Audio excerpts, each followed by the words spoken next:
సిద్ధపరచండి. మీ ఆత్మ సహాయం చేత మమ్మల్ని నడిపించమని ప్రాధాన్యపడుతూ దినములు గడుచుచుండగా మీ మహిమ చేతను మీ ఆత్మ సహాయము చేతను సంయోచితమైన మాటలు పలికించి మా హృదయములను తృప్తిపరచమని ప్రాధాన్యపడుతూ మాలో కలిగిన ఆ ప్రశ్నలకు నివృత్తిని దయచేయమని ప్రాధాన్యపడుతూ మీ ప్రియబిడ్డలమైన మేమందరం సిద్ధపడుతుండగా మీరే మాట్లాడి మా హృదయాలను మీ వాక్యము చేత నింపి మా జ్ఞానమును తొలగించమని యేసునామాన్ని ప్రార్థన వేడుకుంటున్నాం పరలోకమున్న మా తండ్రి. ఆమేన్. ఆమేన్. మనిషి మరణిస్తే కీడ. ప్రియమైన దేవుని పిల్లలారా, సమాజంలో మరణించిన తర్వాత ఏ వ్యక్తి అయితే మరణించాడో ఆ వ్యక్తి కుటుంబం దగ్గర లేదా ఆ చుట్టుపక్కల ఉన్న వారి దగ్గర ఈ మాటలే మనం వింటూ ఉంటాం. ఏ వింటామని ఆలోచన చేస్తే మనిషి మరణించగానే వారి బాధలలో వారు ఉండగా చాలా మంది మాట్లాడుతున్న మాటలు ఏంటి అని ఆలోచన చేస్తే ప్రియులారా, ఈ ఇంటికి కీడు సంభవించింది అని మాట్లాడుతూ ఉంటారు. ఇంకా వారి బాధలు ఇంకా పూర్తి జరగకుండానే చాలా మంది కొన్ని నిష్ఠా కార్యక్రమాలను చేపట్టాలని వారిని ముందుకు నడిపిస్తూ ఉంటారు. వాటి గురించి మనం ఆలోచన చేస్తే ప్రియులారా, ఎవరైతే ఏ వ్యక్తి అయితే చనిపోయాడో ఆ వ్యక్తి ఇంటి పేర్ల గల వాళ్ళందరికీ కూడా మైలు అంటుకుందని మాట్లాడుతూ ఉంటారు. ఏమండి, ఏ ఇంటి పేరు అయితే ఉందో ఆ ఇంటి పేరులో చనిపోయిన వ్యక్తి కేవలం ఆ కుటుంబం మాత్రమే కాకుండా ఆ ఇంటి పేర్ల గల వాళ్ళందరికీ కూడా ఏమంటుకుంది అంటే కీడంటుకుందని, మైలు అంటుకుందని ఈ మాటలు మాట్లాడుతూ ఉంటారు ప్రియులారా. ఇకపోతే చాలా మంది ఏం చేస్తారంటే ఆ వీధికి ఏదో కీడంటున్నట్టుగా బకెట్లతో నీళ్లు తీసుకొచ్చి శుభ్రంగా తడిపిస్తూ ఉంటారు.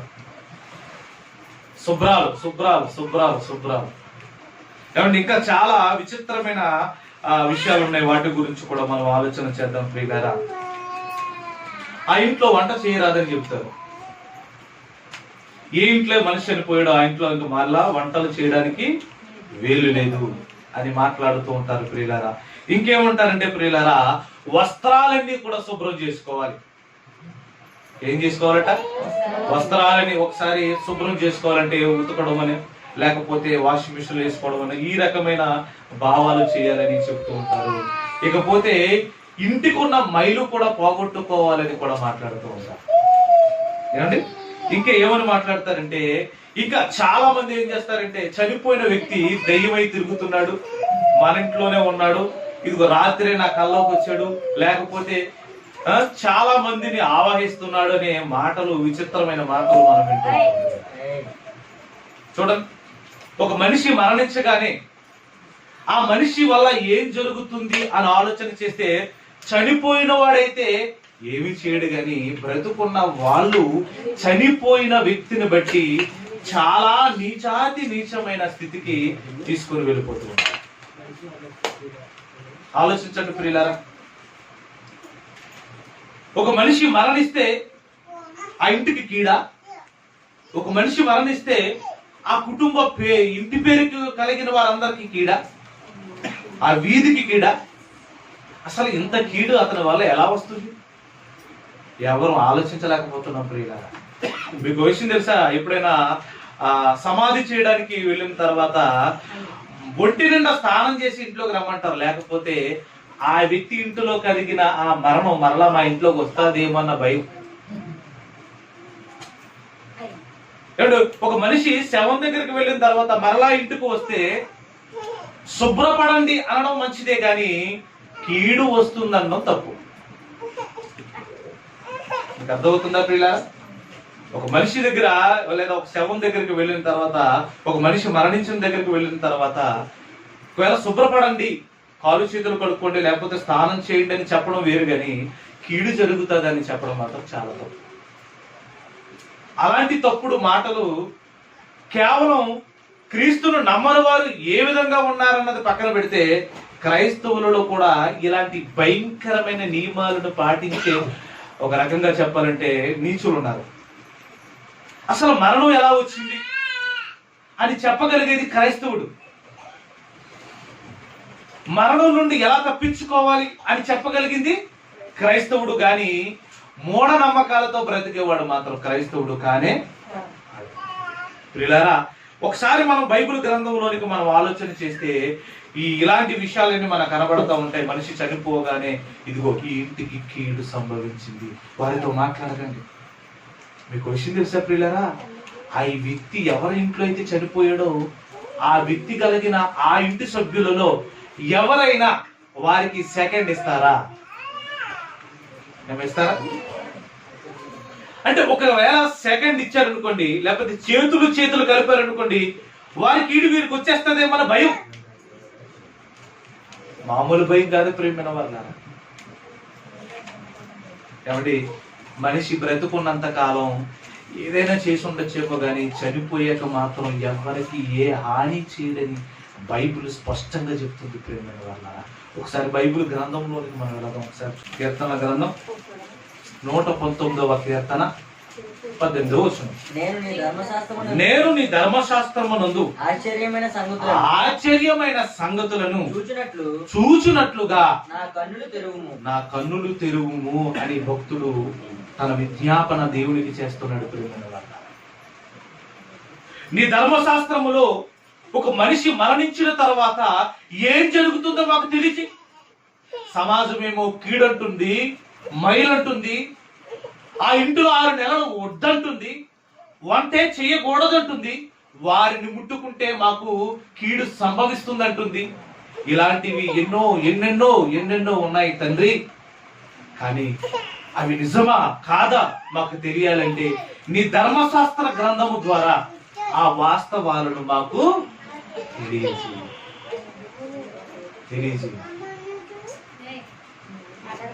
ఆలోచించండి ప్రియులారా, తన ధర్మశాస్త్రములో వీటి గురించి రాశాడు. మనిషి మరణించిన తర్వాత ఏం జరుగుతుందో దేవుడు స్పష్టంగా తన గ్రంథం ముందు రాశాడు ప్రియమైన వాళ్ళారా. ఆ మొదటి మాటను మనం చూసుకుందాం. 7వ అధ్యాయం ప్రసంగి గ్రంథం 1వ వచనం. బైబిల్ తన జ్ఞానాన్ని ఈ ప్రపంచానికి తెలియజేస్తుంది ప్రియులారా. ఎందుకంటే అజ్ఞానమైన లోకానికి జ్ఞానం నేర్పించేది దేవుడు మాత్రమే. ఏది నిజమో ఏది అవాస్తవమో ఖచ్చితంగా చెప్పగలిగేది కూడా దేవుడు మాత్రమే ప్రియులారా. కానీ ఇప్పటి వరకు మన అపోహాలను తీసివేసి జ్ఞానయుక్తంగా మనం అందరం కూడా నడుచుకుందాం. ప్రసంగి గ్రంథం 7వ అధ్యాయం 1వ వచనం చూడండి. సుగంధ తైలము కంటే మంచి పేరు మేలు. మనుషులు ఎప్పుడు వ్యతిరేక భావంలో ఉంటారు ప్రేమైన వాళ్ళారా. ఎప్పుడు మనిషికి మంచి పేరు కావాలని, మంచిగా ఉండాలని అనుకోడు. చెడు పనులు చేసిన సోగ్గా తిరగాలనుకుంటాడు. ఏమా, నీతిగా ఉండి నిజాయితీగా ఉండి బ్రతకాలని ఏ మనిషి కోరుకోడు. ఈ రోజుల్లో నీతిగా ఎవరున్నారు బ్రదర్ అంటాడు. అంటే ఉండేవాడు ఖచ్చితంగా దేవుడు కొరకు ఉంటాడు, ఉండని వాడు అనేకులను చెరగొడతాడు. ఇది ఎప్పుడు ఉంటున్నదే ప్రియమైన వాళ్ళ. దేవుడు అంటున్నాడు, సుగంధ ద్రవ్యాలు కాదయ్యా నీ జీవితంలో కావాల్సింది, నీకు కావాల్సింది మంచి పేరు. మంచి పేరు. ఇంకా మనకు అర్థం అవడం కోసం మరో మాట మాట్లాడుతున్నాడు చూడండి. ఒకటి జనన దినము కంటే. ఏమండి, జనన దినమాన్ని ఎంత రంగరంగ వైభవంగా చేస్తాం చెప్పండి ప్రియుల. ఏమండి, ఒక జనన దినమానికి ఒక ఆయన 1 కోటి రూపాయలు ఖర్చు పెట్టాడు. దేనికి? ఒక పుట్టినరోజు కార్యక్రమానికి కోట్ల రూపాయలు ఖర్చు పెడతారు, లక్షల రూపాయలు ఖర్చు పెడతారు. అది ఏదో పెద్ద ఘనకార్యం అని చెప్తూ ఉంటాడు. దేవుడు అంటాడు, నాయన నీ జన్మదినము కన్నా మరణ దినమే. దేవుడేమో ఒక మనిషి మరణించినప్పుడు మేలు అంటున్నాడు, కానీ మనిషి మరణించేటప్పుడు కీడు అంటున్నాడు. ఎంత వ్యతిరేకంగా ఉన్నాడు చూడండి దేవుడు. దేవుడు అంటున్నాడు, ఒక మనిషి మరణిస్తే మేలు, ఒక మనిషి మరణిస్తే మేలు. కానీ మనిషి ఏమంటున్నాడు? ఒక మనిషి మరణిస్తే కీడు అంటున్నాడు. ప్రియమైన వాళ్ళారా, ఈ రెండిటిలో ఏ మాట నమ్ముదో చెప్పండి. ఏ మాట నమ్ముదో? దేవుడు మేలు అంటున్నాడు, మనిషి కీడు అంటున్నాడు. మరణిస్తే కీడట మనిషి చెప్తున్నాడు, కానీ మరణిస్తే మేలని దేవుడు చెప్తున్నాడు. మనం ఏ మాట నమ్ముదాం? మొట్టమొదటి ప్రశ్న మనకే దేవుడు వేశాడు. ఒకరిని జనన దినము కన్నా మరణ దినమే మేలు అంటున్నాడు. ఏమంటే ఈ ప్రశ్న మనకి వేసాడు దేవుడు. ఏం చెప్తాం సమాధానం? దేవా నువ్వు చెప్పిందే నిజమని చెబుతామా? కాదు కాదు, మేము చాలా డౌట్లతో ఉన్నాం, మాకు చాలా ఇబ్బందులు ఉన్నాయి, మేము చాలా అపోహలతో ఉన్నాం, వీటినన్నిటినీ తెలుసుకోవాలని ఆశ కలిగి ఉన్నారా? చెప్పండి ప్రియులారా. ఈ మాట అనగానే నమ్మేవాడు దేవుని కుమారుడు అవుతాడు. నమ్మిన వాళ్ళందరూ కూడా చాలా నిష్ఠగా ఉండాలి. నోటు చేత గాని, క్రియ చేత గాని, ఆలోచన చేత గాని ఒక మనిషి మరణించిన దగ్గరికి వెళ్ళిన తర్వాత అపోహాలనేవి మీరు పడకూడదు. దేవుడు అన్నిటికీ కూడా క్లియర్ చేస్తూ ఉంటాడు ప్రియులారా. ఎవరైనా మీ ఇంట్లో వ్యక్తులు ఎవరైనా చావు దగ్గర నుంచి వచ్చారనుకోండి, ఇలాంటి మొండి మాటలు మాత్రం మీరు మాట్లాడకూడదు. అమ్మో వారి కీడు మనకు అట్టు పొద్దున స్నానం చేసిరా, ఇలాంటి మాటలు మాట్లాడకూడదు. ఏమండి, కీడు అనే పదాన్ని మనం ఉపయోగించకూడదు. ఎందుకంటే దేవుడు అంటున్నాడు. చక్కగా ఈ మాటలను మరి మీరందరూ కూడా వినాలి. విన్న తర్వాత విడిచిపెట్టడానికి కాదు సుమా, బ్రతికి ఉండువారు తాము చతురని ఎరుగుదురు. బ్రతికి ఉండేవాడట చచ్చిపోయే కాలం వస్తాదని తెలుస్తుందట వాడికి, లేదా మనిషి మరణిస్తాడని ఎరుగుతాడట. ఎవరు? బ్రతికి ఉన్నవాడు. అయితే చనిపోయిన వాడు ఏమీ ఎరగడు. బ్రతుకున్నప్పుడు ఏదైనా ఎరగి ఉండొచ్చేమో గాని చనిపోతే ఏమీ ఎరగదంట. ఇంకా వారి పేరు ఇది ఒక 4 జ్ఞాపకం ఉంటుంది, ఆ తర్వాత మర్చిపోతారు. ఏమండి, మన ముత్తాత పేరు గుర్తుందా మీకు? వాళ్ళ నాన్నగారి పేరు మీకు గుర్తుందా? ఒకవేళ బ్రతుకుంటే ఏదో ఒక చోట ఆ మాటను పిలుస్తారేమో గాని చనిపోతే అతని పేరు గాని అతని ఊసు గాని కాలక్రమేణా అసలు జ్ఞాపకాలలోనే ఉండదు. అవునా? ఇంకా వారికి ఏ లాభము కలగదు. వారికి ప్రేమ అనేది ఉండదు. పగ పెట్టుకొనరు, అసూయపడరు.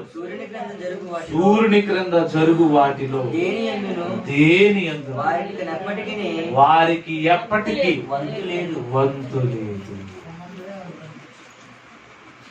చనిపోయిన వ్యక్తి వల్ల సమాజం కీడొస్తుందంటుంది, కానీ చనిపోయిన వ్యక్తి వల్ల ఏ కీడు మీకు సంభవించదు అంటున్నాడు.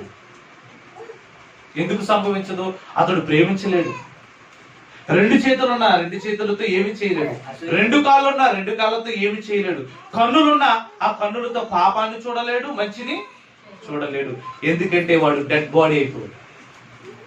వాడు ఏమైపోయాడు? చనిపోయాడు. అంటే చనిపోయిన మనిషికి ఏం కీడు చేస్తాడు? బ్రతుకున్న వాళ్ళకి ఏం కీడు చేస్తాడు?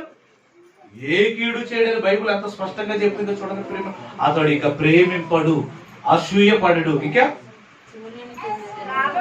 పగ పెట్టుకొనరు. సూర్యుని క్రింద జరుగు వాటిలో దేని యందు కూడా ఇంకా వారికి వంతే లేదట ప్రియులారా. అండ్ చనిపోయిన శవం దగ్గరికి వెళతాం. అంతకు ముందండి నన్ను విడిచిపెట్టేవాడు కాదండి, సరదాగా ఇద్దరం వెళ్ళేవాళ్ళం అండి. అలాగా ఏదో పని చేసుకుంటూ ఉండేవాళ్ళం, చక్కగా సాయంత్రం అయ్యేసరికి కలిసి వచ్చేవంటి వాళ్ళం అనే సాక్ష్యాలు మనం వినబడతాయేమో కానీ మరలా సాయంత్రం అతనితో వెళ్తాడా? అతనితో పనికి వెళ్ళగలడా? ఎక్కడికి వెళ్ళలేడు. ఏమిటి? శవం వల్ల లేకపోతే మరణించిన వ్యక్తి వల్ల ఎలాంటి కీడు సమాజానికి ఉండదు ప్రేమ వల్లారా.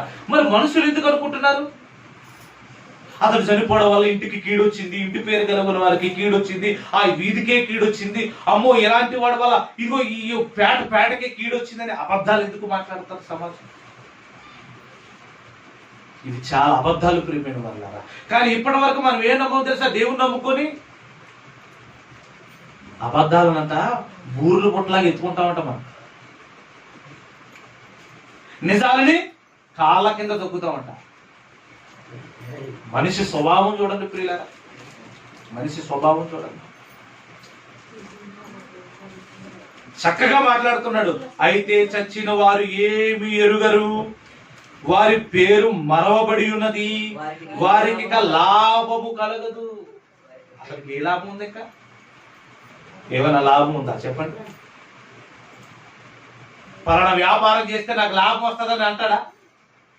పలాంటి పనిపాట్లకు వెళ్తే ఎక్కువ లాభాన్ని సంపాదించుకుంటాను అంటాడా? ఏమి అనడు ప్రియమైన వాళ్ళారా, ఏమి అనడు. ఏమండి, కేవలం చనిపోయిన వ్యక్తి ఏమీ చేయడండి, ఎవరికి కీడు చేయడండి. అసలు భూమి మీద తన వంతే లేదట. మరో మాట చూద్దాం. యోబు గ్రంథం 7వ అధ్యాయం 9-10 వచనాలు చూడండి ప్రియులారా. మేఘము విడిపోయి అదృశ్యమగునట్లు. ఏంటి మేఘం విడిపోయి అదృశ్యమగునట్లు అంటే అర్థం ఏంటి తెలుసా ప్రియులారా? ఏంటి మేఘం కమ్ముకొని ఉందనుకో, బాబు ఎలాంటి వర్షం వస్తుందో అనుకుంటాం ప్రియమైన వాళ్ళ. మేఘం కమ్ముకొని ఉంటే ఇది ఎలాంటి వర్షాన్ని రప్పిస్తుందో, ఎలాంటి పిడుగులను కలిగిస్తుందో అనుకుంటాం ప్రియమైన వాళ్ళారా. కానీ మేఘం విడిపోతే అసలు దాని వల్ల కీడు సంభవిస్తుందా? మనకి భయపడడానికి అవకాశం ఉంటుందా? మేఘం ఉందనుకోండి, ఎంత వర్షపాతం కురుస్తుందని భయపడచ్చు, ఎలాంటి పిడుగులు పడతాయని భయపడచ్చు. ఏమండి, అది మేఘం విడిపోయింది అనుకోండి, ఇంకేంటి భయం? భయం ఏమైనా ఉంటుందా? దేవుడు అదే చెప్తున్నట్టు, మేఘము విడిపోయి అదృశ్యమగునట్లు పాతాళమునకు దిగిపోయిన వాడు మరి ఎప్పుడు రాడు. దెయ్యమై వస్తాడు, గాలి తిరుగుతాడు, గాలి కబుర్లు ఇవన్నీ. వాడు ఒక మనిషి మరణించగానే చాలా మంది భయపడిపోతూ ఉంటారు ప్రియమైన వాళ్ళరా. ఆ భయాలలో నుంచి పుట్టుకొచ్చిన అబద్ధపు మాటల తప్ప దేవుడు అంటున్నాడు, నాయన ఈ భూమి మీద వాళ్ళకి పాలు పంపులు లేవు. ఎందుకంటే వాడు మరణించాడు. మరణించిన తర్వాత భూమి మీద మసిలే అవకాశం వాడికి ఇవ్వడానికి కళ్ళ ముందు మనకు ఆ సాక్ష్యం ఉంది కదా. చేతులుండి కదలవు, కాళ్ళుండి కదలవు, నోరుండి మాట్లాడు, చూపుండి చూడలేడు, ముక్కుండి శ్వాస తీసుకోలేడు. ఏ సమయాన్ని గాలి పీల్చుకున్నట్టు, కన్నులు తెరిచి చూసినట్టు, కాళ్ళు గదిపినట్టు, చేతులు గదిపినట్టు ఎప్పుడైనా చూసామా? చూడకపోయినా మన మాటలు ఎలా ఉంటాయి? అబద్ధాలు పలకడంలో నాలుగట చకచక మాట్లాడుతుందట. నిజం మాట్లాడడం అంటే అసలే మాట్లాడతాడు. దేవునికి విరోధమైన మాటలు మాట్లాడిగా మనం ఇష్టపడితే అవన్నీ కూడా దేవునికి విరోధమైనవి. మరో మాట చూద్దాం. అదే అధ్యాయం 10వ వచనం చూడండి. అతడు ఇక ఎన్నడును, మరి గాలి వచ్చాడు అంటున్నారు చాలా మంది. ఏమో మనం అనలేదు, మనం వినలేదు, చెప్పాలి మీరు. మనం అన్నాము, మనము విన్నాము. ఏమంటే గాలేయుడు వచ్చాడని కానీ ఏమనుకుంటా తెలుసా ప్రేమ? కచ్చ కచ్చ కచ్చ కచ్చగా ఉతికేసి తలుపులు వేసేసుకొని గడలు పెట్టేసుకొని అమ్మో అనుకుంటాం ప్రేమ. సాతానుడు ఎంత మాయ చేసాడండి మనం. చావు వెనకాల ఉన్న మర్మాన్ని గుర్తించకుండా చచ్చిపోయాడు కాబట్టి కీడని నేర్పించాడు మనకి. ఎందుకు చనిపోయాడో చెప్పలేదు, ఎందుకు చనిపోవలసి వచ్చిందో చెప్పలేదు. అబద్ధాలన్నిటిని కూడా మనుషులకు నేర్పించడం ప్రియమైన వాళ్ళరా. మనం ఎలాంటి వాళ్ళమంటే దేవుడు సత్యం చెప్పినా నమ్ము, సాతానుడు అసత్యం చెప్పినా సత్యం అంటాం ప్రియమైన వాళ్ళ. ఇంకేమంటున్నాడు చూడండి. దేని యందును వారికి ఇక ఎప్పటికీ వంతు లేదు. 10వ వచనం. అతని మరలా చదవండి 10వ వచనం. అతడు ఇక ఎన్నడును తన ఇంటికి రాడు, అతని స్థలము అతన్ని ఎరుగదు. ఎరుగదు ఎరుగదు అసలు అతని స్థలమే అతన్ని ఎరగదట. అతని స్థలమే అతన్ని ఎరగదు. ప్రసంగి గ్రంథం 9వ అధ్యాయం 10వ వచనాన్ని చూడండి ప్రియులారా. చేయుటకు నీ చేతికి వచ్చిన ఏ పనైనను ఈ శక్తి లోపము లేకుండా చేయము. నువ్వు చనిపోయిన తర్వాత నువ్వు పో పాతాళమందు పనైనను ఉపాయమైనను తెలివైనను జ్ఞానమైనను లేదట. దేవుడు అంత స్పష్టంగా చెప్పాడు చూడండి. నీవు పోవు పాతాళమందు నీకేముండదట, పని ఉండదట. కానీ బ్రతుకున్నప్పుడు ఏదో పని చేసుకోగలం. ఏమండి, ఏదో పనికి వెళ్ళగలవు, ఏదో పని చేసుకోగలవు, అమ్మాని పిలవగలవు, నాన్నని పలకరించగలవు, బంధువులను చూడగలవు, ఆప్యాయులను ఆకట్టుకోగలవు. కానీ చనిపోయిన వాడు ఎవరిని ఆకట్టుకుంటాడు? చనిపోయిన వాడు ఎవరిని ఆకట్టుకుంటాడు? ఎవరికైనా కీడు చేస్తాడా చనిపోయిన వాడు? ఏ శవం అన్నా లేచి పలానా వాడిని చంపిందని ఎక్కడన్నా వార్తలు విన్నారా? చనిపోయిన వాడు తిరిగి లేచి శత్రువులు అందరినీ చంపేశాడండి, అతన్ని పగబెట్టిన వారిని అందరినీ చంపేశాడని ఎక్కడన్నా విన్నారా? చెప్పండి ప్రియుల, ఎంత దారుణం అయిపోయామంటే మనము చాలా దారుణం అయిపోయాం. ఏది నమ్మాలో తెలియడం లేదు, ఏది పాటించాలో తెలియడం లేదు. మూఢనమ్మకాలతో నిజంగా దౌర్భాగ్యమైన పరిస్థితుల్లో మనము. క్రైస్తవులు కూడా మూఢనమ్మకాలు ఉన్నాయా? ఉన్నాయి ప్రేమ వల్ల. క్రైస్తవులు చాలా మంది శుక్రవారాలు, మంగళవారాలు పాటిస్తూ ఉంటారు. ఎవరు పాటించమన్నారు? నిన్నెవరు పాటించమన్నారు? నువ్వు శుక్రవారం పాటించడం ఏంటి? మంగళవారాలు పాటించడం ఏంటి? ఎదురు చూడడం ఏంటి? నీకు ఎవరు చెప్పారు? ఇవన్నీ చూడమని ఎవరు చెప్పారు?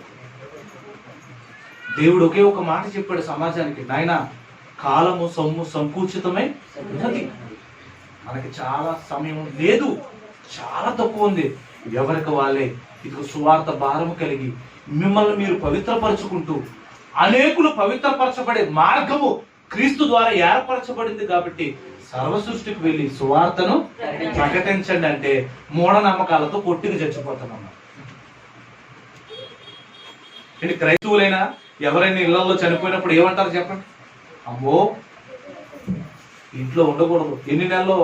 6 నెలలు. అడుగు తినాలా? ఆ ఇంటిలో ఉండకపోవడానికి చనిపోయిన వాడు నీకు చేసి కీడేంటి? వాడు ఏమి చేయడని చెప్తున్నాడు దేవుడు. ఏమండి, మనిషి బ్రతుకున్నప్పుడు ఏమైనా చేస్తాడేమో కానీ చనిపోతే ఏ వ్యక్తికి కూడా కీడు చేయలేదు. అండి, వీరప్పని చచ్చిపోయాడు, కీడేమని చేశాడా? అండి, ఐగుప్తుని పరిపాలించే ఫరో ఉన్నాడు, బ్రతికినప్పుడు మగపిల్లలను చంపమన్నాడు. అతను చచ్చిపోయిన తర్వాత ఎవరన్నా చంపమన్నాడా?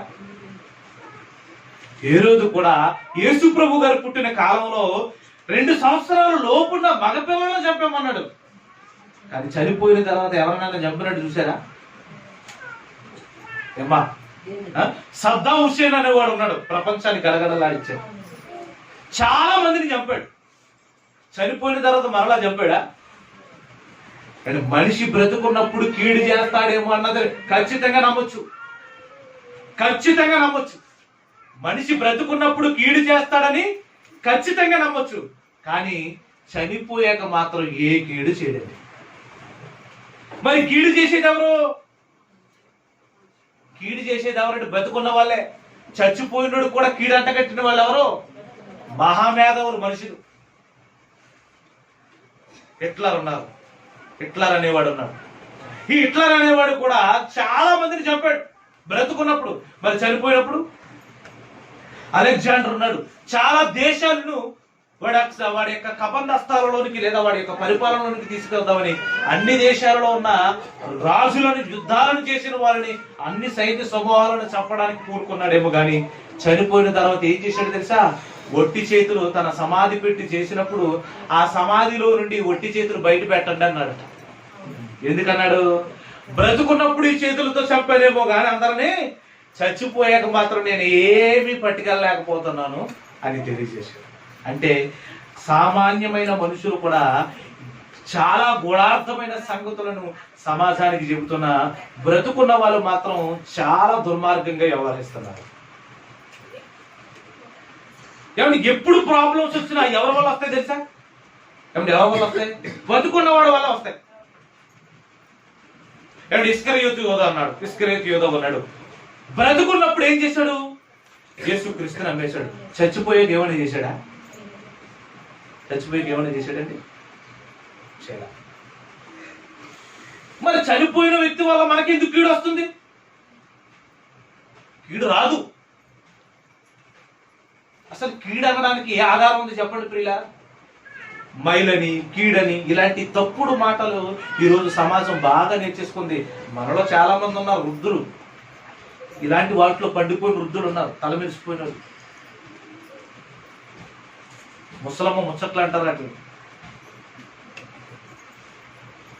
దేవుని మాటలు ఖచ్చితంగా చెప్పాలనే ఒక మంచి స్వభావం మనకు కలిగి ఉండాలి, కానీ అబద్ధాలు చెప్పాలి, అబద్ధాలకు లోపడాలి, అబద్ధాలు అనుకున్నట్టుగానే మనం ఉండాలనుకోకూడదు. ప్రేమైన వాళ్ళరా, వాక్యం ఎంత స్పష్టంగా చెప్తుందండి.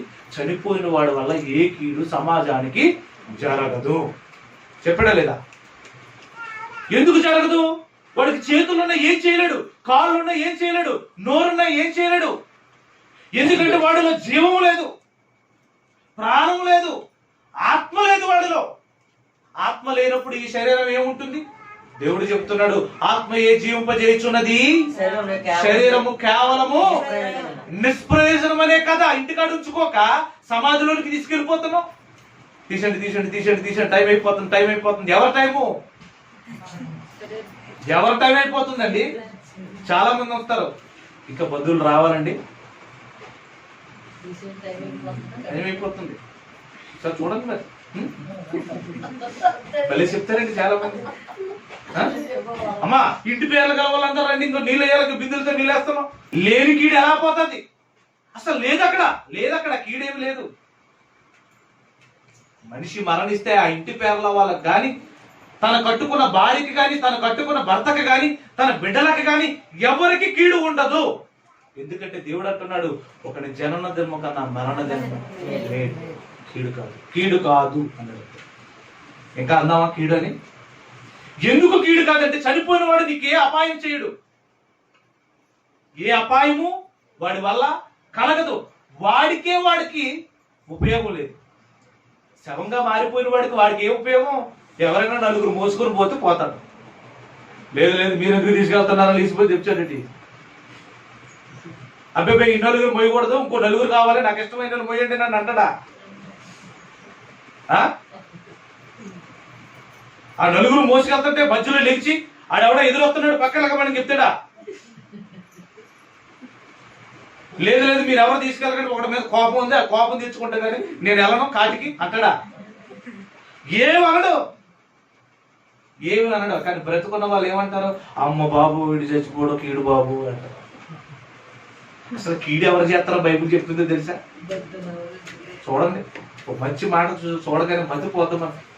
చూద్దాం, సామెతల గ్రంథం 19వ అధ్యాయం 26వ వచనాన్ని చక్కటి మాట చూడండి ప్రియులారా. సామెతల గ్రంథం, తండ్రికి కీడు చేసి అబ్బా తల్లిని తరిమేసే వాళ్ళు ఉన్నారట. ఏమండి, తల్లికి కీడు చేసే కొడుకులు ఉన్నారా? కూతుర్లు ఉన్నారా? ఉన్నారు. ఒక ఆమె అంటే గత కాలంలో కూతురే తల్లిని చంపేసిందట. ఎందుకు? కూతురు తప్పు చేస్తుందని తల్లి గమనించినందున, నా తల్లి నాకు అర్థం చెప్తుందని ఏం చేసిందో తెలుసా? ఆ తల్లిని చంపేసిందట. చూడండి ప్రియుడా, నా భార్య మాట వింటం లేదని కొడుకే తల్లిని కొడిచాడట. అమ్మగారు ఎలా చెప్పి ఉంటుందో చూడండి. పాలిచ్చి కని పెంచి ఎన్నో కట్టుకొని ఎన్నో బాధలు పడి నా కొడుకు బాగుండాలి అందరికన్నా అనుకున్న ఆ తల్లిని మరో స్త్రీ ప్రేరేపించడం వలన కొడుకు తల్లిని ఏం చేశాడు? ఈడ్చుకుపోయాడు. బ్రతికున్నవాడు ఏం చేస్తాడట? తల్లికి కీడు చేశాడట. తండ్రిని ఏం చేశాడట? ఆ తల్లిని తరిమేశాడట. తండ్రికేమో కీడు చేశాడట. ఎవడో బ్రతుకున్నవాడు వల్ల జరుగుతుంది. చనిపోయిన వాడు ఎప్పుడన్నా ఏ శవమన్నా లేచి తన తల్లి నీడ్చుకుపోయినట్టుగా, తన తల్లి కీడు చేసినట్టుగా ఎక్కడన్నా ఉందా? లేదు. మరి లేకపోతే ఇవన్నీ ఎలా వచ్చాయి? సాతాను తంత్రగాడు ప్రేమైన వాళ్ళ చూస్తాడా వాడు ఏం చేశాడు? ప్రసంగి గ్రంథం 7వ అధ్యాయం 29వ వచనం, ఇదొకటి మాత్రము నేను కనుగొంటిని, ఏమనగా దేవుడు నరులను యథార్థవంతులుగా పుట్టించను గాని వారు వివిధ తంత్రాలను కల్పించుకున్నారట. పుట్టుకలో తంత్రాలు, చావులో తంత్రాలు, బ్రతుకులో కూడా తంత్రగాళ్ళు అయిపోయారనమాట. వివిధ తంత్రములు కల్పించుకున్నారట. ఎవరు? మనుషులు. ఈ తంత్రాలన్నీ నేర్పింది ఎవడనుకుంటున్నారు? కొత్త నిబంధన గ్రంథంలో మాట్లాడతారు, మీరు సాతాను తంత్రములను ఎరిగిన వారు అంటాడు. అంటే తంత్రగాడు ఎవడు? సాతానుడు.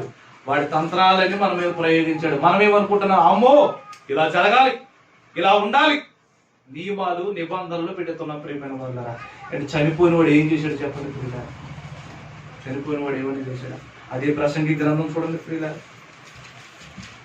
అదే ప్రసంగి గ్రంథం 6వ అధ్యాయం 12వ వచనాన్ని చూడండి ప్రియులారా.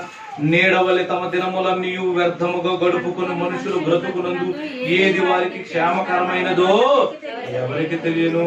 వారు పోయిన తర్వాత ఏమి సంభవించునో వారితో ఎవరు చెప్పగలరు? ఒక మనిషి మరణించిన తర్వాత ఏముంటుందో, ఏం జరగబోతుందో ఈ సమాజానికి ఎవరు చెప్తారు? దేవుడే చెప్పాలి. దేవుడే చెప్పాలి. చాలా మంది చనిపోయిన తర్వాత ఇంట్లో వంట చేసుకోకూడదండి అంటారు. వంట చేసుకోకూడదు, మరొకటి చేయకూడదు, మరొకటి చేయకూడదు, ఇలాగా చెప్పుకుంటూ పోతే ప్రియమైన వాళ్ళారా ఇక ఆ ఇంటిలో ఒక శోధన ఇల్లుగా మారిపోతుంది ప్రియమైన. వారంతటా వారికి శోధనే, ఆ ఇంటి పరిసర ప్రాంతాలకు వెళ్తున్న వాళ్ళకు కూడా భయం, శోధన, బాధలు, కష్టాలు. ఇదిగో ఆవిడతో మాట్లాడిన తర్వాత నాకు ఇలా అయిపోయిందని అబద్ధాలు చెప్పేవాళ్ళు కూడా ఉంటారు. ఎందుకంటే ఈర్ష, కుళ్ళు ఉంటుందండి చాలా మందికి. వాళ్ళు బాగుంటే చూడలేరు. వారి కష్టంలో ఉంటే ఆ కష్టాన్ని ఎత్తి మరలా బాధించాలని చాలా మంది మాట్లాడుతూ ఉంటారు. ఆ బాధలను పుట్టించే వాళ్ళు కూడా కోకల్లుగా ఉన్నారు. పిల్లల వాళ్ళ నరులు తమ దినములను నీడవలె గడుపుకుంటున్నారు. చనిపోయిన తర్వాత ఏం సంభవిస్తుందో వారికి ఎవరు తెలియజేస్తారు? దేవుడే కదా చెప్పండి. అమ్మా నువ్వు చనిపోతే ఏ కీడు ఎవరికి రాదు. బ్రతుకుంటే మాత్రం కీడు చేస్తాం. బ్రతుకుంటే మాత్రం కీడు చేస్తాం. ఎందుకని? బ్రతుకున్న వాడి వల్ల కీడు జరుగుతుంది. ఎందుకంటే వాడు మేలైనా చేయగలడు, కీడైనా చేయగలడు. ఎందుకు? బ్రతుకున్నాడు కాబట్టి, కాళ్ళు చేతులు ఆడుతున్నాయి కాబట్టి. కొంతమంది అట ఎలాగెళ్తున్నారు అన్నది కూడా బైబిల్లో చెప్పాడు. చూడండి, సామెతల గ్రంథం 1వ అధ్యాయం 16వ వచనం. కీడు చేయుటకై వారి పాదాలట పరిగెడతాయంటే ప్రియమైన వాళ్ళ. ఏంటి శవం ఎక్కడ పరిగెట్టింది చెప్పండి? శవం ఎక్కడ పరిగెట్టింది? కీడు చేయుటకే. బ్రతుకున్నవాడు కీడు చేయడానికి వాడి పాదాలు పరిగెడతాయట, పాదాలు పరిగెడతాయండి. బ్రతుకున్నవాడి పాదాలు పరిగెడతాయి, చచ్చిపోయిన పాదాలు కనపడతాయండి.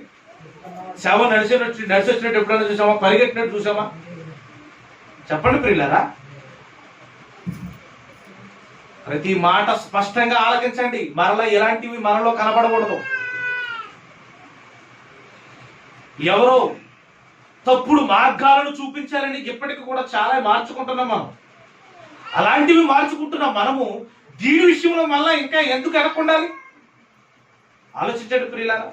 నెక్స్ట్, నరహత్య చేయుటకై. మనిషిని చంపడానికే పరిగెడుతున్నారట, కీడు చేయడానికే పరిగెడుతున్నారట. ఆలోచించండి ప్రియులారా.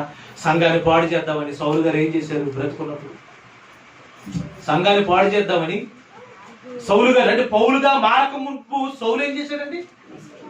ఆ సంఘములకు ఎక్కువగా కీడు చేశాడని ఉందండి బైబిల్లో. బ్రతుకున్నప్పుడు చేశాడు. ఎవరు? సౌలు గారు సంఘాన్ని వేధించాడు. చాలా మంది సంఘాన్ని కూడా బాధిస్తున్నారు. ఎందుకు? ఇదిగో చనిపోతే కీడు ఉందని చెప్పేవాళ్ళు లేరా సంఘంలో? ఏం చేయాలండి అలాంటి వాళ్ళ నాలికని? మనిషి మరణిస్తే కీడని, ఆ కీడు అందరికీ వ్యాపిస్తుందని, ఆ ఇంటి పేర్లకు వస్తుందని, ఆ కుటుంబ సభ్యులకు వస్తుందండి, అవసరమైతే ఈదికే వస్తుందని, అవసరమైతే భూమికే వస్తుందని ఎవరండి చెప్పేది? దేవుడు ఏమైనా చెప్పాడా? నాయన అబద్ధాలు నమ్మకయ్యా అంటున్నాడు దేవుడు. నా ధర్మశాస్త్రాన్ని నువ్వు చదువు, నీకు చాలా సంగతులు చెప్తాను నేను. ఆశ్చర్యపోవాలి, సమాజం ఆశ్చర్యపోవాలి, నోటి మీద వేలు వేసుకోవాలి, నోరు మూసుకోవాలి అంటాడు దేవుడు. ఎందుకని? సత్యం చెప్తే ఎవరు మాట్లాడతారు చెప్పండి ప్రియుల? సత్యానికి ఎదురుగా నిలబడిన వాళ్ళు ఎవరైనా ఉన్నారా? లేరు. సత్యానికి ఎదురు పడడానికి వీలు లేదు ప్రియులు. సౌలు గత కాలంలో సంఘానికి కీడు చేశాడు, కానీ ఆ తర్వాత మారిన తర్వాత చేయలేదు, మేలు చేశాడు. మేలు చేశాడు. ఎందుకు? మేలు చేసే అవకాశం భూమి మీద ఉంటుంది, బ్రతుకున్నప్పుడే ఉంటుంది, కానీ చనిపోయినాక ఏది ఉండదు ప్రియమైన వాళ్ళరా. మీకా గ్రంథం 7:3 ఒక మాట మాట్లాడతాడు, 2 చేతులతో కీడు చేయు పూనుకొందురు అన్నాడు.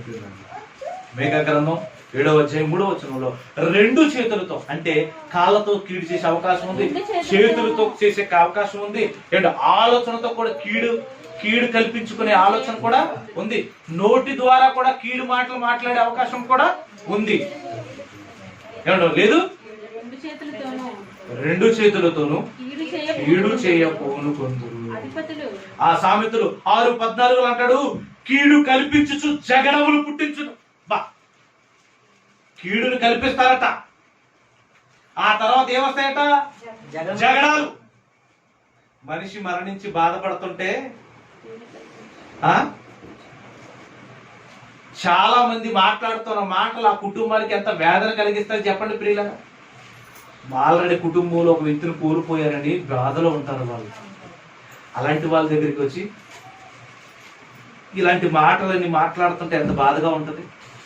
ఏమండి, చనిపోయినాడు ఏమనుకుంటాడు తెలుసా ప్రియులారా? నా సొమ్ము తిని నా కష్టాలంతా అనుభవించి నేను చచ్చిపోతే నా శవాన్ని చూసి కీడంటారా అని బాధపడ్డండి. ఒకవేళ ఆలోచించండి ప్రియులారా, ఒకసారి ఆలోచించండి.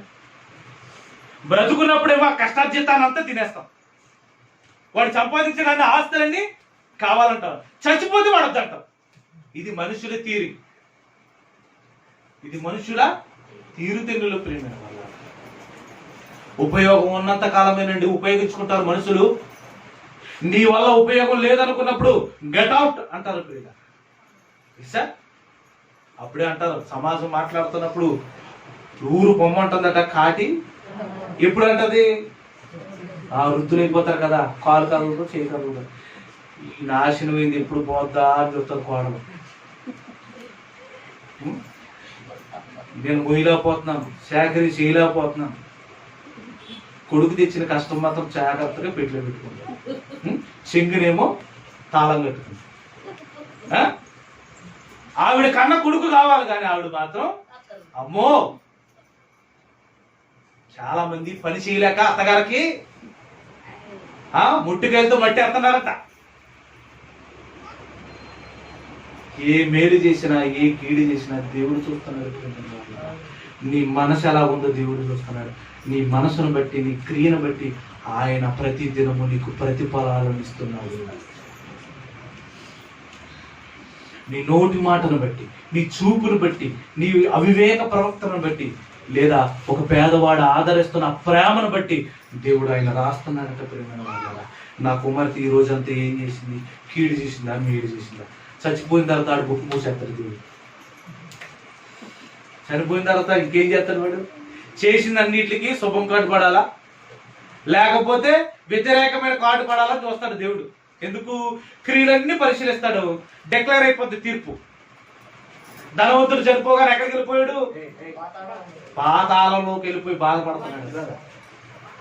లాజరు చనిపోయి ఎక్కడికి వెళ్ళిపోయాడు? అబ్రహాము రొమ్మునను చూసారా ఎండింగ్ ఎలాగుందో? ఎండింగ్ ఎలాగుందో చూడండి. దేవుడేమో మన పుస్తకాలు ఇంకేం చేస్తాడు? తీర్పులోకి తెచ్చేసాడు కనుక ఇంక మన పుస్తకం తెరవలసిన పని లేదు. అది ఇంకా నువ్వు బతుకున్నావు అనుకో, ఈ రోజు ఏం చేస్తాడు? పొద్దున్నే లేచాడు, ఏం చేస్తున్నాడు? మధ్యాహ్నం ఏం చేస్తున్నాడు? సాయంత్రం చేస్తున్నాడు అంటే ఒకటే కనపడుతుంది. రోజు పరిచర్యలో, మన పరిచర్యలో 3 పూట్ల భోజనం చక్కగా తింటున్నాడు, మాంసంతో తింటున్నాడు, చేపలతో తింటున్నాడు, బిర్యానీ తింటున్నాడు, అది తింటున్నాడు. ఈ చెట్ట కనపడుతుంది. తినేసి మారిపోతున్నా తిరుగుతున్నాడు. నిజమేనండి. ప్రార్థన లేదు, లేచిన వెంటనే ప్రార్థన ఉందా? లేదు. బైబుల్ చదవడం ఉందా? లేదు. మేలేది? మేలే ఉంది చెప్పండి పిల్లలు. మనకు అనుకూలంగా ఎవరైనా లేరనుకోండి, ఎన్ని మాట్లాడతామో మనకి ఇంకా వైరం ఉండదు ప్రియమైన వాళ్ళ. అదే అంటున్నాడు చూడండి, కీడు కల్పించుచు జగడములు పుట్టించు. ఎప్పుడు? బ్రతుకుంటే. మరి చనిపోతే ఏమీ చేయదట ప్రియమైన వాళ్ళారా. ఏమంటే చనిపోయిన ఆ శవం వల్ల మనకి ఏ అపకీర్తి కూడా రాదు. ఇంకా మీకు అర్థం కావాలంటే స్పష్టమైన మాటలు మనం ఇప్పుడు చూద్దాం. సమూయేలు రాసిన 2వ గ్రంథం 12వ అధ్యాయం నుండి మనం చదివితే ప్రియమైన వాళ్ళారా, వీటికి సంబంధించిన అపోహాలన్నీ పోతాయి ప్రియమైన వాళ్ళు. దావీదు మహారాజు గారంటే ఎవరండి? యెహోవా ధర్మశాస్త్రమును దివారాత్రములను ధ్యానించువాడు ధన్యుడని ఒక గొప్ప ఉన్నతమైన మాట పలికాడే ఆయనే దావీదు వరకు. గొర్రెల కాపరిగా ఉన్న ఆయన ఇదిగో ఇశ్రాయేలును పరిపాలించే ఒక గొప్ప రాజుగా ఎదిగాడే ఆయన. ఇదిగో దేవుడు ఇదిగో నన్ను చూస్తే రాజుని చేశాడు, దేవుడేమో మందసం దగ్గర ఉండిపోయాడు, మందసంలో ఉండిపోయాడు, ఇదిగో నేను పైన ఉన్నాడు, ఆయన ఏమో కింద ఉన్నాడని మందిరాన్ని కట్టాలనే ఆలోచన కలిగిన వాడు ఎవరో తెలుసా? దావీదు మహారాజు. అలాంటి గొప్ప దావీదు ఏం చేస్తున్నాడు, తన జీవిత పరిచర్యలో ఏం జరుగుతుంది, ధర్మశాస్త్రాన్ని ఎరిగిన అతను ఎలాంటి ప్రవర్తన కలిగి ఉన్నాడు చక్కగా ఉందో చూడండి ప్రియులారా. ప్రసంగి సమూయేలు 2వ గ్రంథం, సమూయేలు 2వ గ్రంథం 12వ అధ్యాయం 16వ వచనాన్ని చదవండి ప్రియులారా. యెహోవా ఊరియా భార్య అయిన దావీదునకు కనిన బిడ్డను మొత్తినందున ఆమె బహు జబ్బు పడెను. చూడండి ప్రియులారా, దావీదు దేవుడు ఇలా జరిగిందని తెలిసి ఏం చేస్తున్నాడో చూద్దాం. యెహోవా ఊరియా భార్య దావీదునకు కనిన బిడ్డను మొత్తినందున ఆమె జబ్బుపడెను. దావీదు ఉపవాసం ఉండి లోపలికి పోయి రాత్రి అంతయు నేల పడి బిడ్డ కొరకు దేవుణ్ణి బతిమాలాడుతుంది. నాయన, ఈ జబ్బు నువ్వే కలిగించావు, దయచేసి తగ్గించు ప్రభా, ఈ బిడ్డను కాపాడని. ఏమంటే కష్టంలో ఉన్నప్పుడు ఏ తల్లిదండ్రులైనా తమ బిడ్డను బ్రతకాలనే కదా దేవుడికి విజ్ఞాపన చేస్తారు. అలాగే విజ్ఞాపన చేస్తున్నాడు. ఇదిగో దేవుడు కాపాడతాడని ఎవరికి తెలుసు? దావీదుకు తెలుసు. దేవుడే కాపాడాలి. నా వల్ల, నేను రాజును కదా, నా కూతుర్ని కాపాడుకోగలనా? నా వల్ల కాదు. మరి ఎవరి వల్ల అవుతుంది? దేవునికి జ్ఞాపన చేస్తే ఆయన కాపాడగలడని నమ్మాడు. నమ్మిన అతను ఏం చేశాడు చూడండి చక్కగానే. ఉపవాసం ఉండి లోపలికి పోయి నేలపడి నుండి బిడ్డ కొరకు దేవుడిని ఏం చేస్తున్నాడు? బ్రతిమాలగా అతని నేల నుండి లేవనెత్తుటకు వచ్చి గాని అతడు సమ్మతింపలేదు. భోజనం కూడా చేయలేదు. ఎప్పుడు చేయడం లేదు? బిడ్డ చనిపోక ముందు, బిడ్డ మరణించక ముందు, జబ్బు పడినప్పుడు దేవుడు కాపాడుతాడు కదా అని ఎదురు చూస్తూ ఉపవాసం ఉండి ఆమె నిమిత్తము దేవుడు కాపాడాలనే ఆలోచనతో ప్రార్థనలు, విజ్ఞాపనలు దేవుడికి చెల్లిస్తున్నాడు. చాలా మంది రాజుగారు మీరు ఎలా ఉంటే ఎలాగండి, ఇలా ఉంటే బాగోదండి అని తీసుకెళ్ళడానికి ప్రయత్నిస్తున్నారు. అస్సలు నేను రాను అంటున్నాడు. ఎందుకు రానంటున్నాడు? తన బిడ్డ కాపాడుకోవాలనే ఆలోచన, తన బిడ్డను బ్రతికించుకోవాలనే ఆలోచన. అవునా? తర్వాత చదవండి. 7వ దినమున బిడ్డ చనిపోయింది. బిడ్డ ప్రాణముతో ఉండగా మేము అతనితో మాట్లాడినప్పుడు అతడు మా మాట వినక ఉండెను. ఇప్పుడు బిడ్డ చనిపోయినని మనం అతనితో చెప్పుని తనకు తాను హాని చేసుకునేమో అనుకుని దావీదు సేవకులు బిడ్డ చనిపోయిన సంగతి అతనితో చెప్పేసింది. అమ్మో, ఆ బిడ్డ పట్ల తనకున్న ప్రేమ చాలా గొప్పది. ఇదిగో ఆమె ఆ బిడ్డ బ్రతకాలని ఎన్నో ఉపవాసాలు చేశాడు. ఇప్పుడేమో చనిపోయింది. మరి చనిపోయిన తర్వాత ఇప్పుడు ఆ విషయం చెప్పామనుకుంటే దావీదు గారు ఎలా రియాక్ట్ అవుతాడో. ఒకవేళ నా బిడ్డ చనిపోయింది అనేసి తనకు తానే హాని చేసుకుంటాడు ఏమనుకుంటున్నాడు. దావీదు గారికి ఎంత ప్రేమ, ఇప్పుడు మనం చెప్పకూడదు అనుకునేసరికి దావీదు గారే గ్రహించారట. అయితే దావీదు తన సేవకులు గుసగుసలాడుతూ చూసి బిడ్డ చనిపోయిన సంగతి గ్రహించి బిడ్డ చనిపోయినా అని తన సేవకుని అడుగుగా చనిపోయినది అని చెప్పి వాళ్ళు తర్జన భర్జన అడుగుతున్నప్పుడు దావీదు గ్రహించాడు. ఏమంటున్నాడు? ఆ బిడ్డ చనిపోయిందా? చనిపోయింది రాజు, ఆ బిడ్డ చనిపోయింది రాజు అని చెప్పేసరికి చనిపోయిందా అనేసి వెంటనే ఏం చేస్తుంది? అప్పుడు దావీదు నేల నుండి లేచి స్నానము చేసి, ఏమండి ఇదే విడ్డూరం చెప్పండి. మనమైతే ఏం చేస్తాం? ఒక మనిషి చనిపోగానే మనం ఏం చేస్తాం చెప్పండి ప్రియుల? ఇన్ని బాధలు పడే కన్నా చచ్చిపోవడమే వేరు అనుకుంటాం. అలా బాధలు పడుతున్నప్పుడు మనం ఏమైనా బాధపడతామంటే ఉపవాసం ఉంటామా? బ్రతుకున్నప్పుడు ఏ మేలైనా చేసే అవకాశం ఉందని తన బిడ్డని కాపాడుకోవడానికి దేవుడి దగ్గర ఎలాంటిదైనా మనం విజ్ఞాపన చేయొచ్చని ఆలోచన ఉంటుందా? ఆలోచన ఉండదు. వీడు పెన్షన్ ఎంత వస్తుంది, వీడు సంపాదించిన ఆస్తులు అయ్యి ఎక్కడెక్కడ ఎంత ఉంది, ఈ రాతలయ్యి ఈ పోతలయ్యి మనకెంత ఇస్తుంది, వాళ్ళకెంత ఇస్తుంది, జాగ్రత్తగా ఏదో రకంగా రాయి చేసుకుందాం. బతుకున్న మనిషి చచ్చిపోకూడదని ఇన్ని కీడులు చేసే మనం మనిషి చనిపోయిన తర్వాత మాత్రం మనం ఏదో ఉత్తమంలాగా ఆవిడికి వల్ల మనకి కీడు అంటుకుంటుందనే ఒక అబద్ధాన్ని మనము చెప్తూ ఉంటాం. ఎంత తప్పండి ప్రియుల. ఏమండి, ఒక విషయం తెలుసా మీకు? మనం చచ్చిపోతామన్న సంగతి తెలుసు. మనం చనిపోగానే ఈ యొక్క వీళ్ళందరూ ఉన్నారు కదా, ఉద్ధారులందరూ కూడా చాలా గొప్ప గొప్పలు ఉన్నారు కదా, సమాజానికి మేలు చేసేసి లోకానికి మేలు చేసేసి ఇదిగో మనిషి చచ్చిపోతే కీడు కీడు అనే ఒక అబద్ధాన్ని ప్రకటించి అబద్ధికులు ఉన్నారు చూసారు.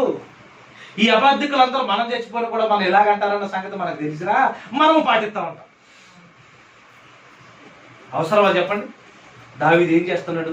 బిడ్డ గురించి దేవుడి దగ్గర విజ్ఞాపన చేసి ఆ యొక్క మాటలు ఆ యొక్క ప్రార్థనలు ఎన్నో చేశాడు. కానీ చనిపోయిందని తెలియదని ఏం చేశాడంట చూడండి, తైలం పూసుకున్నాడు, వేరే వస్త్రాలు ధరించేసుకున్నాడు, మందిరానికి వెళ్ళిపోయాడట, ప్రవేశించాడట, అక్కడ మురుక్కున్నాడట, తిరిగి వచ్చాడు. దేవుని దూషించలేదు. ఆయన ప్రార్థన చేశాడు, నీకు ఇష్టం లేదు, ఎందుకంటే ఒకని జనన దినం కన్నా మరణ దినమే, నువ్వే మేలుగా చేసావు, నువ్వే ఆ బిడ్డను తీసుకున్నావు. నా దగ్గర ఉంటే ఒకవేళ పాపం చేసే అవకాశం ఉంటుందేమో, నీ దగ్గరకు వచ్చేస్తే ఆ బిడ్డ ఇంకేం చేస్తుంది? ఆలోచించండి ప్రియుల. మనిషి భూమి మీద బ్రతుకుతుంటే ఇటు పాపం చేస్తాడా పుణ్యం చేస్తాడా తెలీదు. అది మనిషి మరణించాడు అనుకో, నీకు పాపంతో సంబంధం ఏముంది? పాపంతో ఏ సంబంధం లేదు. దేవా, నా దగ్గర ఉండేట కన్నా నీ దగ్గరే ఉండటం మేలు అనుకున్నాం. అందుకనే దేవుని సన్నిధికి వెళ్ళిపోయాడు, ప్రార్థన చేశాడు, మరలా మురుకు బళ్ళు తీర్చుకున్నాడు, ఇంటికి వచ్చేసాడు. ఇంకేం చేస్తున్నాడు చూడండి, ఇంటికి తిరిగి వచ్చి భోజనం తిండి.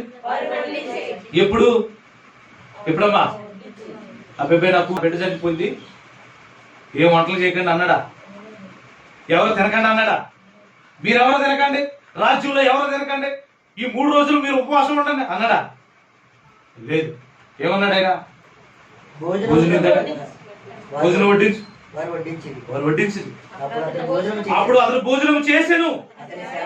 అతని సేవకులు బిడ్డ జీవితం ఉండగా ఉపవాసం ఉండి దాని కొరకు ఏడ్చుంటివి గాని అది మరణమైనప్పుడు లేచి భోజనము చేసితివి, నీ విలాగు చేయుట ఏమని దావీదుని అడగగా దావీదుని ప్రశ్నించారు. ప్రియమైన వాళ్ళ జీవ గ్రంథాన్ని చదివిన వాడు ఆయన.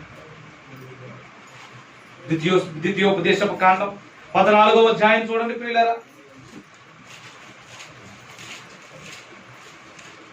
ద్వితీయోపదేశ కాండం 14వ అధ్యాయం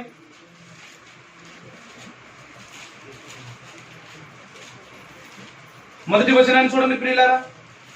మీరు మీ దేవుడైన యెహోవాకు బిడ్డలు కనుక చనిపోయిన వారిని బట్టి మిమ్మల్ని మీరు కోసుకొనకుడి. ఏమంటున్నాడు? నా భర్త చనిపోయాడు కదా అని భార్య చచ్చిపోకూడదు, భార్య చనిపోయింది కదా అని భర్త చనిపోకూడదు, మా తల్లిదండ్రులు లేరు కదా అని పిల్లలు చనిపోకూడదు, ఎవరికి వాళ్ళు హాని చేసుకోకూడదు. చనిపోయిన వారిని బట్టి. అది దావీదుకి తెలిసా తెలియదా?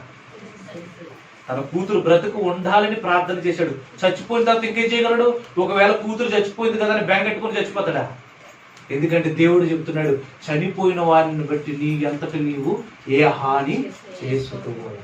ఇవన్నీ చదివాడండి ఆయన. మనం చదవం కానీ పనికి మళ్ళీ మాట్లాడతాం. బైబుల్ చదివే తీరుకుంటదు మనకి. అందులో ఉన్న సత్యాలను విడమర్చి చెప్తామనే భావన ఉండదు. కానీ ఏం తెలుసు మనకి? దానికంటే చాలా మంది భుజాలు వేసుకొని తిరిగినట్టుగా ఈ రోజు క్రైస్తవులు కూడా బైబుల్ చదవకుండా పనికి మాలిన ప్రతి వాళ్ళు 10 మంది నమ్మిందే చెప్తున్నారు. మనకి 10 మంది నమ్మిందే చెప్తూ ఉంటారు. అలాగని చనిపోయిన శవం దగ్గరికి వెళ్ళిన తర్వాత స్నానం చేయొద్దండి అని చెప్పడం కాదు, ఇక్కడ కీడని చెప్పొద్దు అంటున్నాం. ఒక మనిషి మరణించాడు అనుకోండి, ఆ మనిషి దగ్గరికి మనం వెళుతున్నప్పుడు వైద్యపరంగా మాకు కొన్ని విషయాలు మాకు తెలుసు కాబట్టి మీకు చెప్తున్నాం. ఆ వ్యక్తి దగ్గర నుండి బాడీ ఏమవుతుందంటే అంచలంచలుగా నాశనంలోనికి వెళ్ళిపోతుంది. అప్పుడు బ్యాక్టీరియా అనేది విడుదలవుతూ ఉంటుంది. ఆ బ్యాక్టీరియా మనకి అంటుకునే అవకాశం ఉంటుంది కాబట్టి దానిని బట్టి మనం స్నానం చేసి శుభ్రంగా అయ్యి ఇంట్లోకి రావచ్చు, కానీ కీడు జరుగుతుందని మాత్రం అనరాదు. తప్పు. నువ్వు కీడు అన్నావంటే ఆ పాపం నీకు చుట్టుకుంటుంది. శుభ్రం అవ్వు, తప్పేం కాదు. ఎందుకంటే అన్నం తినేటప్పుడు చేతులు ఎలాగైతే శుభ్రం కడుక్కుంటామో, బయటికి వెళ్ళొచ్చిన తర్వాత పాలు కడుక్కోవచ్చు, బయటికి వెళ్ళొచ్చిన తర్వాత స్నానం చేయొచ్చు, బయటికి వెళ్ళొచ్చిన తర్వాత, ఎందుకంటే చాలా ధూళి దుమ్ము అనేది ఏర్పడుతూ ఉంటుంది కదా సమాజంలో, అవన్నీ శుభ్రాలు అనేవి మనం చేసుకోవచ్చు, తప్పేం కాదు. కానీ వాటిని కీడని, లేకపోతే అదొక ఘోరం అని, లేకపోతే అదొక విపత్తు అని చెప్పలేదు. ప్రతిదానికి లిమిట్ ఉంటుంది. ఆ లిమిట్ మించి మాట్లాడే మాటలు ఒక భయంకరమైన దుస్థితికి తీసుకువెళ్ళిపోతుంది. అర్థమవుతుందా? రైట్, చూడండి ఇంకా ఏమంటుందో. బిడ్డ ప్రాణంతో ఉండగా నా యందు కనికరపడి వారిని బ్రతికించునేమో అని నేను ఉపవాసం ఉన్నాను, ఏడ్చాను. ఇప్పుడు చనిపోయిన కనుక నేను ఎందుకు ఉపవాసం ఉండాలి? వాడిని తిరిగి రప్పించగలనా? నేనే వాడి యొద్దకు పోదును గాని, చూడండి ప్రియులారా, నేను వాడి యొద్దకు పోవుదును గాని వాడు నా యొద్దకు మరలా రాడని వాడికి చెప్పాను. బిడ్డ, నేనే వాడి దగ్గరికి వెళ్ళిపోవాలి కానీ వాడు నా దగ్గరికి రాడు. వాడు నాకే కీడు చేయడు. మరి కీడు చేయడు కాబట్టి దావీదు చక్కగా లేచాడు, వస్త్రాలు మార్చుకున్నాడు, ఆహారం తిన్నాడు, స్నానం చేశాడు, తైలం పూసుకున్నాడు. కానీ మనం ఏం చేస్తాం? అంత వ్యతిరేకం. చూడండి, వ్యతిరేకం. బ్రతుకున్నప్పుడు అండి గింజనులు కూడా పోయారండి. చనిపోయిన తర్వాత అండి మా సమాధి దగ్గరికి వెళ్ళి ఒక ఆయన మందేస్తున్నాడు. సమాధి దగ్గరికి వెళ్ళి సమాధి మీద ఇతనికి ఈ బ్రాండ్ అంటే ఇష్టపడతాడు. ఏ బ్రాండో? పోసినోడిని, చచ్చిపోయినోడిని. చూడండి ఈ సమాజం ఎలా ఉందో. బ్రతుకున్నప్పుడు అట్ట బిర్యానీ పెట్టదు, చనిపోయిన తర్వాత గుర్తుకొస్తుంది. బిర్యానీ వండితే బాగా తినేవాడు అండి పట్టుకెళ్తారు. మాంసం కూర అంటే పట్టుకెళ్తారు, చికెన్ అంటే పట్టుకెళ్తారు. ఏమండి ఇలా పట్టుకెళ్ళో లేరండి? అమ్మో, అతని పేరు చెప్పుకొని అక్కడ ఇక్కడ తినేసి వాళ్ళు కూడా ఉన్నారు. లేరు? ఆలోచించండి ప్రియులారా, మనిషి చనిపోతే కీడా. దావీదుకు బాగా తెలుసు. ఎందుకు తెలుసు చెప్తున్నాను చూడండి ప్రియులారా. ఇంకో తొందరగా చదివేస్తాను, మీరు ఆలోచించుకోండి ప్రియులారా. ప్రసంగి గ్రంథం 12వ అధ్యాయం 7వ వచనంలో ఒక మాట, మన్నైనది వెనుకటి వలె మరలా భూమికి చేరు. ఇదిగో మట్టి మరలా మట్టికి వెళ్ళిపోతుంది. ఆత్మ తాను దయచేసిన దేవుని ఎందుకు. మరణం అంటే ఏంటి అర్థం? మరణం అంటే కీడు కాదు. మరణం అంటే మట్టి దేహం మట్టిలోకి వెళ్ళిపోతుంది, దేవుడిచ్చిన ఆత్మ దేవుని ఆధీనంలోనికి వెళ్ళిపోతుంది. ఒక రకంగా చెప్పాలంటే దేవుని దగ్గరికి వెళ్ళవలసినది, దేవుని దగ్గరికి వెళ్ళవలసినది. ఏమంటే ఈ సమాజం ఎంత కీడు మాట మాట్లాడుతుందంటే చెప్తాను ప్రియమైన వాళ్ళరా. ఒక ఆయన ఉన్నాడు, విదేశాలకు వెళ్ళాడు. ప్రియుగా భార్య భర్తలు ఉన్నారు, విదేశాలకి. భర్త విదేశాలకి వెళ్ళిపోయాడు. విదేశాలకి వెళ్ళి కష్టపడి భార్యకి డబ్బులను పంపిస్తున్నాడు. ఆ తర్వాత అక్కడ నుండి మరలా తన భార్య దగ్గరికి రావాలని విదేశాల నుండి ఈ అబ్బాయి వచ్చేస్తున్నప్పుడు అక్కడ ఉన్న వాళ్ళందరూ కీడు వదిలింది అని అంటున్నారు అనుకోండి, ఎలా ఉంటుంది చెప్పండి?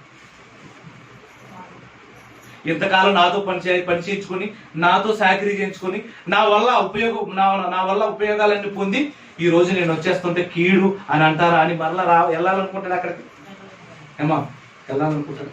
ఓకే, రైట్, ఇదంతా బాగుంది. మీ పిల్లలే మీ పొరుగింటికి వెళ్ళారు. మీ పిల్లవాడి ఇంటి నుండి ఇలా బయటికి రాగానే పసుపు నీళ్ళు చల్లుతున్నారు అనుకోండి, ఏం చేస్తారు మీరు? చెప్పాలి. ఏవమ్మా పశువు నీళ్ళు ఎందుకు చల్లుతున్నావు అంటే, ఇదిగో నీ కొడుకు మా ఇంట్లోకి వచ్చాడు, అందుకనే ఇంటి నుంచి వెళ్ళిపోతున్నాయి కాబట్టి పశువు నీళ్ళు చల్లుతున్నాయంటే మీకు ఎలా ఉంటది? రగిలిపోదాం. ఎలా ఉంటదమ్మా? ఎంత గొడవనే చేస్తారు. ఆఖరికి కర్రలో కత్తులు కూడా తెస్తా ఉంటారు. ఎందుకు? నా పిల్లవాడు, నా కొడుకు నీ ఇంట్లోకి వస్తే కీడా అంటే నా పిల్లవాళ్ళు నువ్వు కీడు పొందుతున్నావా అని ఎంత గొడవాడతారండి? గొడవడతారా? ఆడతారా? చెప్పండి అమ్మా. అమ్మో, మన మూలం ఏం కాదు, నోరు ఇప్పాలే కానీ అన్ని భాషలు వచ్చు, అన్ని భాషలు. ఆనకట్టలు కూడా ఉండదు. గోదావరి కన్నా ఆనకట్ట వేసారేమో కానీ అమ్మో, కొంతమంది నోర్లకు మనం ఆనకట్ట వేయగలుగుతుంది కదా. ఆనకట్ట అనగానే ఎవరో ఒకరిని చూడకండి. అమ్మా నేను ఒడితో దేవుడి మాటలు చెప్తున్నారా? చెప్తున్నారా? చెప్పేవాళ్ళు పర్లేదు, చెప్పకపోతే ఆనకట్ట ఏంటి అర్థం అర్థమవుతుందా? రైట్. ఇప్పుడు చూడండి, మీ పిల్లలు పొరింటికి వెళ్ళినప్పుడు వాళ్ళు ఒకవేళ పశువు నీళ్ళు జరుగుతుంటే వచ్చేసేటప్పుడు మీకు ఎంత బాధ వేస్తుందో, ఈ లోకానికి పంపించిన దేవుడు మరలా ఈ లోకం నుండి ఆయనే తీసుకు వెళ్తున్నప్పుడు మీరు కీడు కీడు అంటుంటే దేవుడికి ఎలా ఉంటుంది చెప్పండి? మీ ఇల్లు శుభ్రాలు చేసుకొని మీరు పసుపు నీళ్ళు చల్లి ఆ నీళ్ళు చల్లి కీడు వదిలిపోయింది అంటే దేవుడికి ఎలా ఉంటుంది? నా పిల్లలు నా దగ్గరకు వస్తుంటే కీడంతా రాలేదు, బాధపడ్డండి దేవుడు, బాధపడ్డు. నీ పిల్లలే పొరుగింటికి వెళుతున్నప్పుడు వారు ఇలా ప్రవర్తిస్తున్నప్పుడు నీకు నచ్చనప్పుడు దేవుని పిల్లలుగా ఈ లోకానికి వచ్చి మరలా ఈ లోకాల్లో ఉన్న కాలమంతా గడిపి దేవుని కొరకు బ్రతికి చనిపోయి వెళ్ళిపోతున్న వారిని చూసి కీడు అంటే దేవుడు ఊరుకుంటాడు. నా పిల్లలు కీడంటావా నువ్వు? నా పిల్లలు నా దగ్గరికి వస్తున్నారు, అది మేలు. ఎందుకంటే నా దగ్గర ఉండాలి. ఈ లోకంలో ఎంత కాలం ఉన్నది మేలుకరము కాదు, నరులారా తిరిగి రండని సెలవిచ్చారు. మొన్నైనది వెనకటి వల్ల మరలా మట్టికి వెళ్ళిపోతుంది. ఆత్మ తాను దయచేసిన దేవుని యొద్దకు దేవుని బిడ్డలు దేవుని దగ్గరకు వస్తుంటే ఆత్మలుగా మరలా ఆయన దగ్గరకు వస్తుంటే మన కీడు అంటుంటే దేవుడు ఏం చేస్తాడు? ఏం చేయాలి చెప్పండి? మీకే నేటి కోపం, మీకే నా కోపం. నోటికి నొచ్చినట్టు మాట్లాడే ప్రతి మాటను బట్టి ఊరుకోడు సుమా. దయచేసి ఇప్పుడు మాట్లాడుతుంది ప్రియులారా. అంటే పరిశుభ్రాల కోసం మీరు ఏమైనా చేసుకోండి, కీడు జరుగుతుందని, మైలు ఉందని, ఇంకొక మాట ఉందని మాత్రము అనరాదు ప్రియులారా. ఏమండి, ఇది క్రీస్తును నమ్మని వాళ్ళు చేశారనుకోండి, అది వాళ్ళకి సంబంధించింది. కానీ క్రైస్తవులు కూడా చేస్తున్నారంటే ఎంత విచారకరం చెప్పండి ప్రియులారా, చాలా విచారకరం. ఇవన్నీ దావీదుకి తెలుసు కాబట్టి, ఇదిగో నా కుమారుడి యొక్క ఆత్మ మరలా దేవుని యొక్కకు వెళ్ళిపోయిందనే సంగతి తెలుసు కాబట్టి, ఇంకా తన గురించి నేను ఎందుకు చింతించాలి, నేను ఎందుకు బాధపడాలి, నేను ఎందుకు వస్త్రాలు చింపుకోవాలి, నేను ఎందుకు ఉపవాసం ఉండాలి? అవసరం లేదు. ఎందుకంటే నేనే వాడి దగ్గరికి వెళ్ళిపోవాలి. వాడు మరలా నా దగ్గరికి రాడు. వాడి వల్ల నాకు ఏ కీడు, వాడి వల్ల నాకు ఏ మేలు. బ్రతుకున్న వాడి వల్ల మాత్రం కీడు జరుగుతుంది, బ్రతుకున్నవాడి వల్ల మాత్రం మేలు జరుగుతుంది. చనిపోయిన వాడి వల్ల మాత్రం ఏమీ జరగదు. వాడంతటా వాడే చేతులు కాళ్ళు కలుపుకోలేని పరిస్థితులు ఉంటే వాడు నీకెక్కడ కీడు చేస్తాడు? ఎంత అబద్ధం అండి సమాజం చెప్పింది, ఎంత అబద్ధం చెప్పింది చెప్పండి ప్రియులారా. దయచేసి ఈ అబద్ధాలను మనము నమ్మాలి. ఇప్పుడు చెప్పండి, మీలో ఎంతమందికి మాట్లాడతామని? మనిషి మరణిస్తే కీడా కుటుంబానికి కానీ, ఇంటి పేర్లకు కానీ, అలాగే ఆ ఇంటి వీధిలో ఉన్న వారికి కానీ కీడు కానీ జరుగుతుందా? జరగదు. బ్రతుకున్నప్పుడే ఏదైనా చేయగలరు, ఇదంతా జరగడానికి ఒక భయంకరమైన నిజం ఏంటంటే, మనిషి మరణానికి భయపడిపోయి ఏం చేయలేక, దాని గురించి ఏమి తెలియక ఇలా అనుకొని దానికి దూరం అవ్వాలనే ఉద్దేశంతో పెట్టిన ఒక కొన్ని నియమాలే తప్ప ఇది నిజాలు. దయచేసి గమనించండి. చక్కగా వాక్యం విన్నందుకు కృతజ్ఞతలు. చాలా విషయాలు ఉన్నాయి కానీ సమయం అయిపోయింది. ప్రార్థన చేసుకున్నాం. ప్రేమ కలిగిన దేవ, ప్రేమ స్వరూపి, మీ పొందడానికి ఆయన మీ విలువైన మాటలు వినిపించినందుకే కృతజ్ఞతలు. జాగ్రత్త కలిగి బ్రతికే ధన్యతను ప్రసాదించండి. ఆలోచిస్తూ మీ మాటల పట్ల జ్ఞానం కలిగిన వారే ఉన్నట్టుగా కృప చూపించమని ప్రాధాన్యపడుతూ యేసునామని ప్రార్థన వేడుకుంటున్నాం. పరలోకమందున మాకు